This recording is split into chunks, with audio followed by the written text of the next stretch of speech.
Bhí lá oscailte ar siúl is Stáisiún Dóiteáin an alcharí ag déir seachtaine. Deis a bhí an do rineoga an cheantar splécha a eil ar an tralaí sa stáisiún, bualadh leis na cúrachaí Dóiteáin agus fólam faoi hábhailteach Dóiteáin chumaich. Má tá tíos tá ran alarm áfal ar na íos mainte trop tradisí stéis tá tíos sa seama sete tuide dáirsin, gur scáte na íonaí scumádálas. Má tá táit sa tá go seo, má híglaad ar scumá.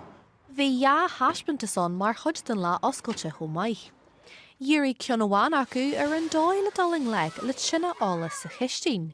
Agus léirí an taispeantas eile an dói an an cúrachaí sinna daoine a habail ó chimpistí búthir.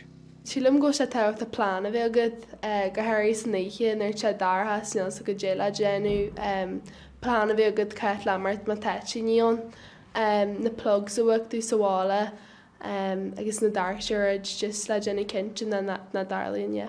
Tá sé teachta faoine pleisí a bheith fasacu an bhar ní agus hín dó. Tá lehananta oscailte a reachtail ag Seirbhís Dóiteáin ghunnanáil is Stáisiún Dóiteáin ar fud a chundaí, agus é mar aim acu caidriú an neartú leis an phobal.